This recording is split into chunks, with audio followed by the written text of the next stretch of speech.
Hey guys, welcome back to Dive In Deep in Thought. You're here with Elias, and today I've got a video on sanity checks. So sanity checks are basically feedback that you get from society, people, your partner, even yourself, in an attempt to make you change. In an attempt to make you change for the better. So sanity checks can come in the form of compliments, jokes. They could come in the form of reactions, subconscious reactions, body language from people. And if you're not aware of these sanity checks, you could keep doing them and be pushing people away. So you could be missing out on really valuable friendship opportunities, business opportunities, just general well-being for yourself. Knowing that when you're around people, you're actually creating a good vibe and good environment surrounding yourself. The last thing you want is to be unaware that you're basically not connecting with people and you don't know why people are leaving you or moving away from you. So sanity checks are really important. They're just feedback. And the reason you can be aware of these sanity checks is when you're more mindful. Being mindful is just being consciously aware of all the actions you do, all the words you speak, and all the feelings you have in every situation of your life. So it could be at work, you may talk a certain way, be a certain way, feel a certain way. At a party, at a family event. And all these feelings and reactions should be addressed when you're completely sober. You're not under the influence of anything, including alcohol.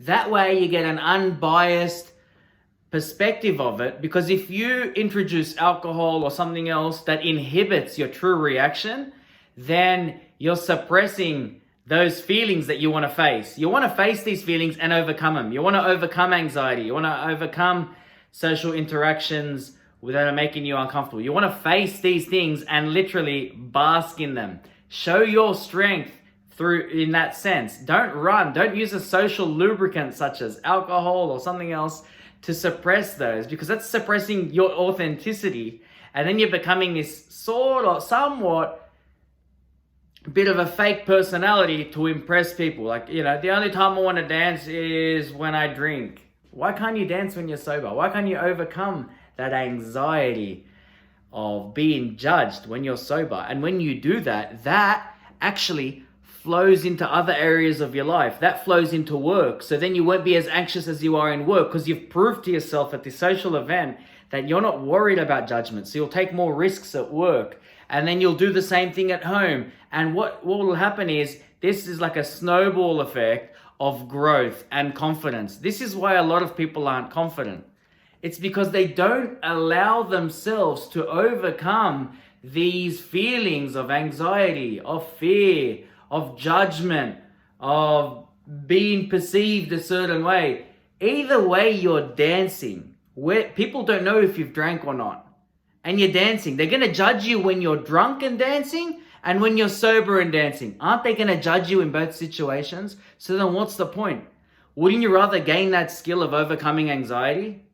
Wouldn't you rather gain that skill of overcoming your fear?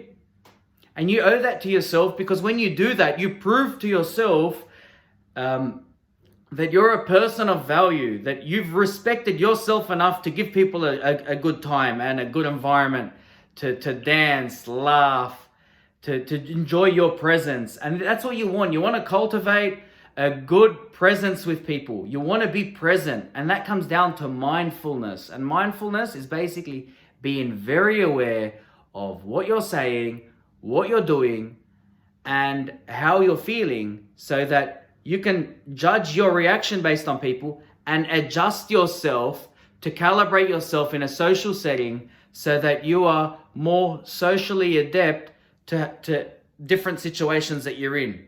You don't want to prepare for every situation. You want to be you, and you want to be stoic, and any situation you're in, you want to adjust and make the adjustments. So you work on yourself. It's easier to work on yourself than work on a million possibilities where you could possibly be, so you're out of fear.